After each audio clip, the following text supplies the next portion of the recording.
నమస్తే మిత్రులారా, welcome to Disha trainings. ఈరోజు గల్ఫ్ వీసాల గురించి ఉన్న డౌట్స్ అన్నీ క్లారిఫై చేస్తాను. ఓకే,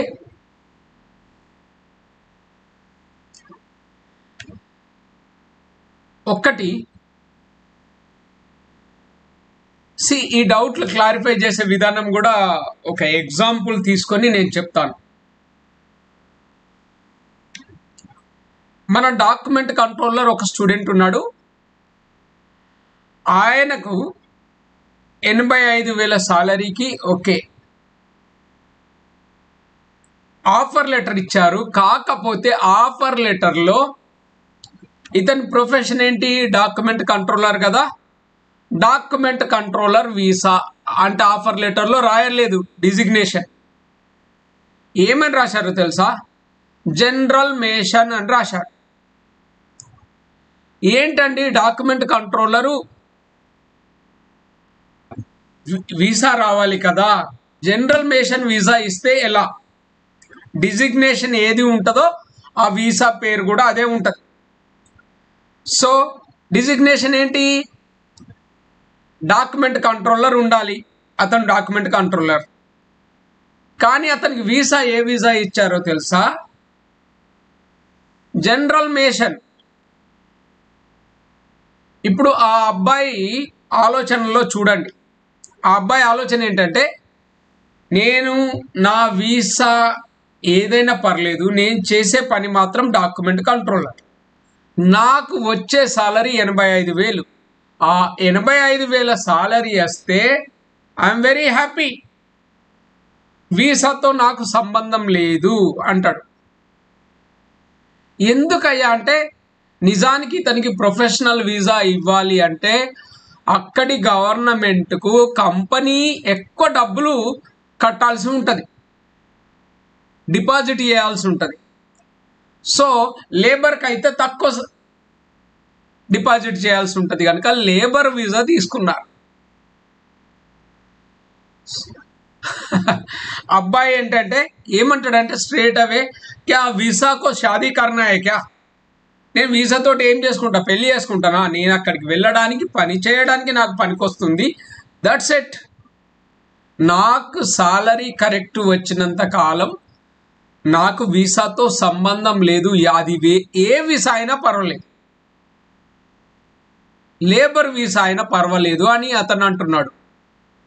ఓకే, ఇంకొకటి, నా కంపెనీలో, ఖతార్లోని నా కంపెనీలో జరిగిన ఒక ఇష్యూ నేను మీకు చెప్తాను.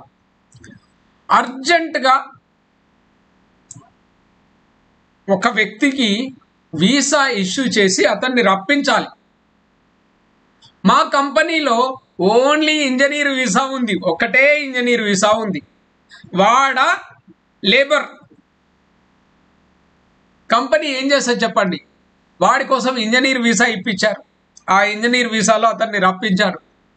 సాలరీ చూస్తే 600 ఖతార్ రియాల్స్.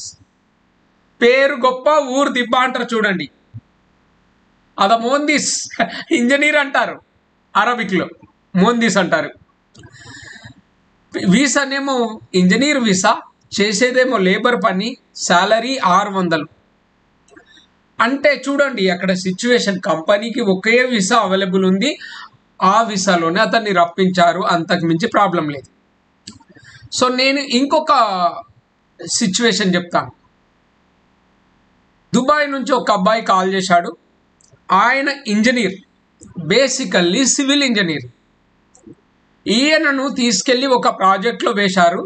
ఆ ప్రాజెక్ట్ ఆల్మోస్ట్ ఎండ్ స్టేజ్కి వచ్చింది, అయిపోయే పరిస్థితుల్లో ఉంది. ఒక 5-6 నెలల్లో అయిపోతుంది అనే టైంలో ఇతను ప్రాజెక్ట్లోకి ఎంటర్ అయ్యాడు కనుక ఏం చేశారు? ఈయన్ని తీసుకెళ్ళి స్టోర్లో కూర్చుండబెట్టారు. You take care of store.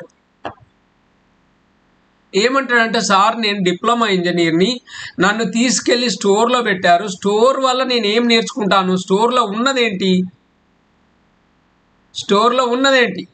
ఏముంటుంది? మెటీరియల్ రావడం, అన్లోడ్ చేయించడం, స్టాక్ పెట్టించడం, మంచిగా అవసరమైనప్పుడు ఇష్యూ చేయడం, మిగిలిన వాటిని భద్రంగా కాపాడటం. 3 పనులు ఉంటాయి.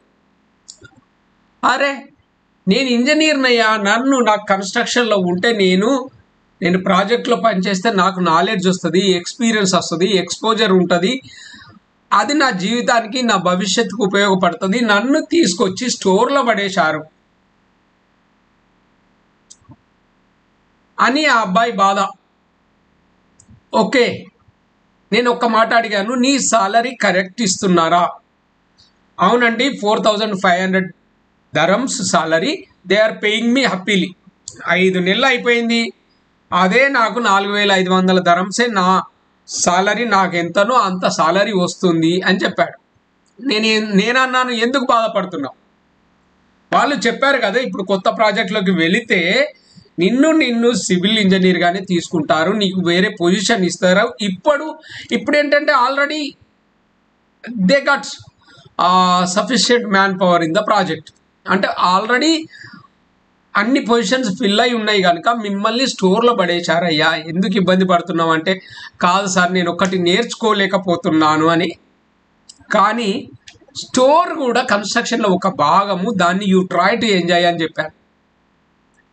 చూడండి, ఇక్కడ వీసా ఒకటి, పని ఒకటి, క్వాలిఫికేషన్ ఒకటి, కానీ సాలరీ మాత్రం అనుకున్న సాలరీ వస్తుంది, రాసిచ్చిన సాలరీ ఇస్తున్నారు. That is very good.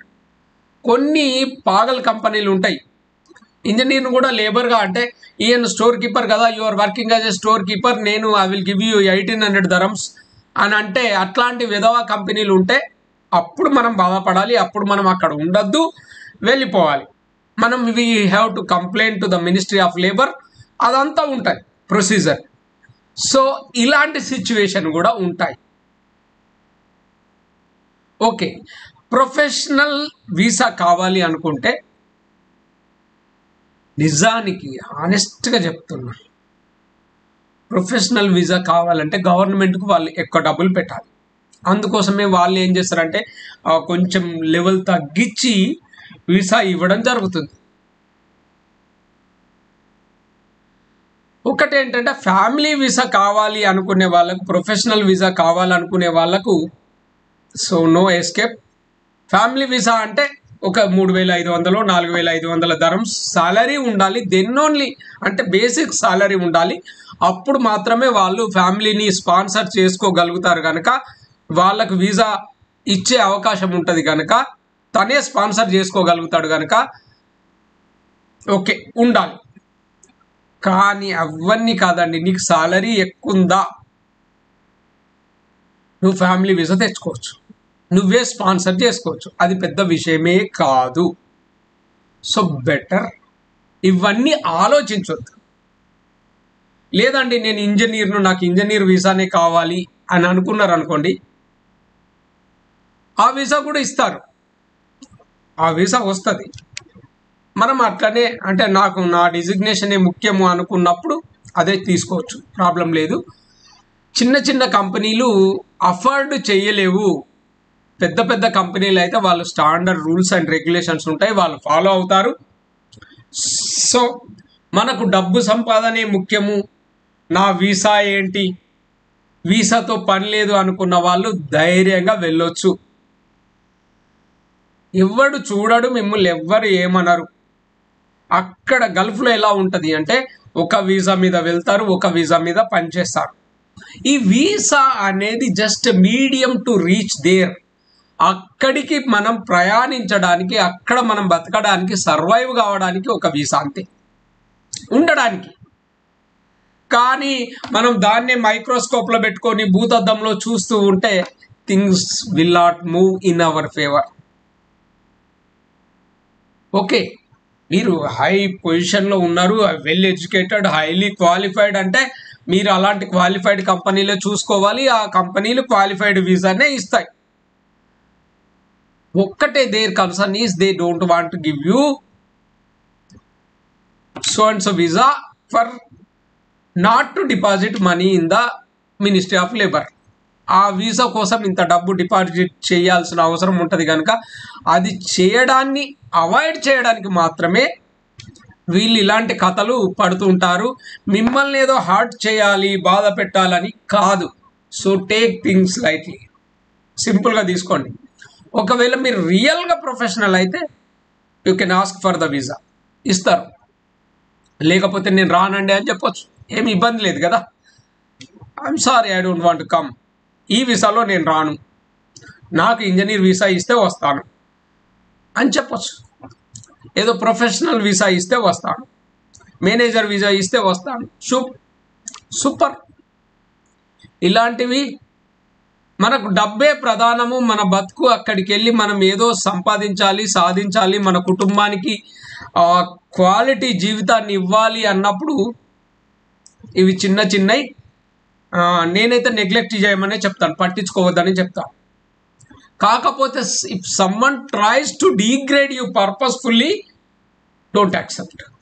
మిమ్మల్ని ఎవరైనా కావాలనే తక్కువ చిన్న చూపు చూసే పరిస్థితి ఉంటే మాత్రం అలాంటిది ఒప్పుకోవద్దు. డోంట్ గో దేర్, వెళ్ళాల్సిన అవసరం లేదు మనకి.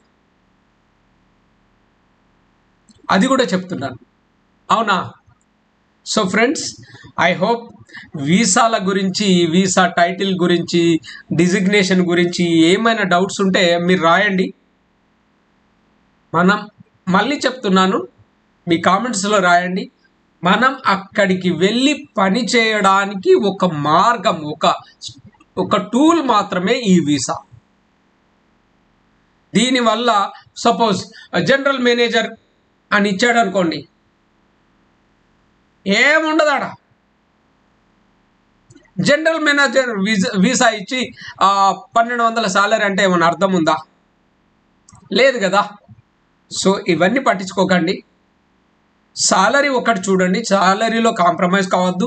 ఎందుకంటే మనం ఇంత త్యాగం చేసి అక్కడికి వెళ్తున్నాం కనుక we need to make money అన్నదే ఒక లక్ష్యంగా పెట్టుకోండి. ఇక మీరు professional, highly qualified, third class కంపెనీలకు వెళ్ళండి, ప్రొఫెషనల్ కంపెనీస్కి వెళ్ళండి. They give you professional visa. Okay, ఎందుకంటే థర్డ్ క్లాస్ కంపెనీ నుంచి ప్రొఫెషనల్ వీసా ఎక్స్పెక్ట్ చేయరాదు. కొన్ని కంపెనీలు ఎథిక్స్ ఉంటాయి, కొన్ని కంపెనీలకు అవన్నీ ఏమి ఉండవు. ఒకవేళ మనకు డబ్బే ప్రధానం అనుకుంటే,